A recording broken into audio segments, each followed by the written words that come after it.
L'étude du texte de Calliclès permet de dégager deux présupposés sur la justice. En effet, pour lui, premier présupposé, la justice, les devoirs, trouve ses principes et son origine dans la nature. Autrement dit, les règles qui fixent les rapports entre les êtres humains dans une communauté doivent être une reproduction du monde naturel. Il s'agit d'établir une similarité, une continuité entre monde naturel et monde humain. Le monde humain ne serait qu'une partie du monde naturel qui devrait être intégrée à cela. Mais un tel présupposé ne va pas de soi. En effet, il est tout à fait possible de penser au contraire la discontinuité de l'homme avec la nature. En raison de sa liberté, l'homme n'est pas totalement soumis à l'ordre naturel. Il est capable de choisir sa vie. Il est capable de différer de ce qui se passerait biologiquement. Alors qu'une baleine, une poule est totalement déterminée par sa nature d'être vivant, au contraire, l'homme est capable de poser des choix. Et l'un de ces choix pourrait être l'établissement en commun des règles de la vie sociale. C'est cela le droit conventionnel. Ce conflit des droits, exposé par Platon 5 siècles avant Jésus-Christ, est encore extrêmement contemporain. Par exemple, certains pays ont décidé de légaliser le mariage de personnes du même sexe. Le débat a porté précisément sur la question de l'origine du droit. Si en effet on considère que c'est la nature qui est l'origine du droit, alors la nature semble indiquer que pour fonder une famille, il faut un homme et une femme capables d'avoir des enfants et devenir un père et une mère. Il y aurait une continuité entre le processus biologique qui fait venir à la vie un enfant et la vie de famille qui permet son éducation. Au contraire, les défenseurs du mariage de personnes de même sexe montrent que le mariage est un acte social, qu'il est un contrat entre deux adultes consentants, et que c'est eux qui définissent, avec l'aide du droit, la relation qu'ils auront. Si tel est le cas, alors les hommes et les femmes de toute une communauté sont à même de définir qui peut passer ce contrat, qui peut vivre dans le mariage. Et les sociétés qui ont décidé de légaliser cette union-là ont décidé que le sexe n'était pas un critère déterminant pour entrer dans ce type de contrat de mariage. Les deux ont des arguments très forts. Contre le droit naturel, il suffit de constater que la simple présence d'un père et d'une mère n'est pas suffisant à assurer la bonne éducation des enfants. Bien des couples hétérosexuels ont été des parents indignes.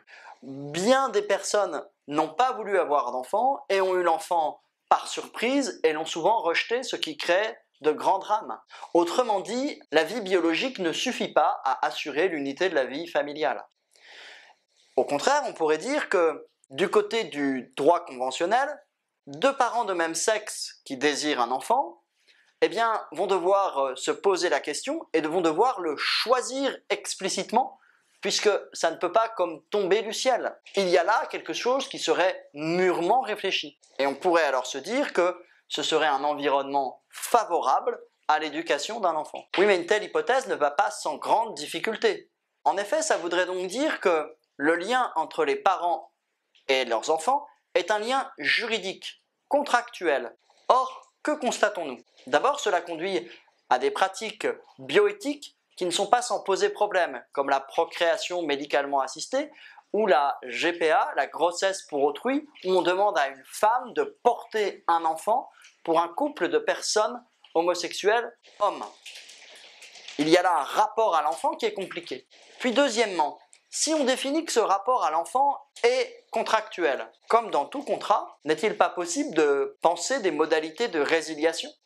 Ou des parents pourraient dire au bout d'un certain temps qu'ils résilient le contrat qu'ils ont eu avec cet enfant. Aujourd'hui, évidemment, personne ne parle de cela. Mais c'est l'histoire des contrats qui nous montre que, habituellement, tout contrat, même posé comme absolu, a, dans l'histoire, trouvé un moyen de sortie de ce contrat. C'est l'histoire du divorce. Le mariage a très longtemps été posé comme quelque chose d'indissoluble, d'absolu. De nombreuses sociétés ont examiné les modalités pour permettre la séparation, c'est-à-dire la rupture de contrat. Peut-être pour un bien d'ailleurs. Mais cela signifie donc que si le rapport d'un enfant à ses parents est contractuel, alors il sera possible de résilier ce lien-là. Et ça, c'est problématique. D'un autre côté, dans un mariage traditionnel, on affirme qu'il y a un homme et une femme. C'est donc la raison pour laquelle il y a deux personnes dans un couple. À partir du moment où il n'y a plus cette complémentarité de l'homme et de la femme, pourquoi poser qu'il y aurait deux personnes dans le couple? Pourquoi pas trois? Pourquoi pas quatre? D'où viendrait l'idée qu'il faudrait être deux dans un mariage? Pourquoi ne pas poser qu'on pourrait être plus nombreux? Et certains défendent déjà l'idée de la pluriparentalité, c'est-à-dire qu'il serait tellement plus merveilleux pour un enfant d'avoir 3 ou 4 parents. Pour illustrer ce clivage de la justice naturelle et de la justice conventionnelle, il est possible de prendre un autre exemple, un peu caricatural mais qui fait comprendre.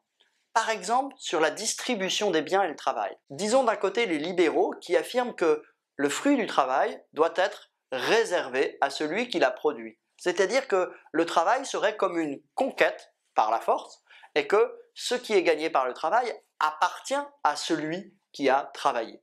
Et donc celui qui travaille plus, mieux, qui a des meilleures idées, mérite plus, mérite mieux. Et c'est ça la nature du travail. Et il faudrait respecter ces différences dans les qualités et quantités du travail. Au contraire, à l'opposé, ceux qu'on pourrait appeler les sociaux affirment qu'il faut penser une forme de redistribution conventionnelle des biens entre les êtres humains. Que le travail et le mérite ne peut pas être la seule façon de distribuer les biens. Il faut penser des mécanismes de redistribution envers les plus faibles, envers les plus pauvres. Il faut penser peut-être une sécurité sociale, des allocations, des aides au logement, etc. pour éviter des inégalités trop grandes qui seraient permises par un partage sauvage des biens et qui conduiraient à la concentration des richesses dans un tout petit nombre de personnes. Et ça, ce serait éminemment problématique. Comment justifier par exemple que certains patrons puissent gagner en 6 secondes l'équivalent de plus d'un an de salaire d'un salarié moyen? Comment justifier qu'il y ait des écarts entre 1 et 50 000 dans la distribution des biens? D'où la raison pour laquelle certains sociaux affirment qu'il faut penser des mécanismes de redistribution. Et on voit donc que pour ces deux types de droits, il y a des arguments favorables et des arguments contre, que la solution n'est pas aussi évidente, et qu'il y a ici un débat qui est encore parfaitement actuel. La norme de la nature paraît tout à fait insatisfaisante et pas totalement humaine. En effet, elle peut défaillir et on le voit dans de très nombreux cas. Mais en même temps, si le droit conventionnel peut corriger un certain nombre de ces points, à partir du moment où il quitte la norme de la nature, il semble que tout devient possible et qu'il est très difficile de définir ce que serait le juste et l'injuste. Donc, premier présupposé pour Caliclès, la justice vient de la nature. Mais une critique possible serait de dire qu'il y aurait un droit conventionnel.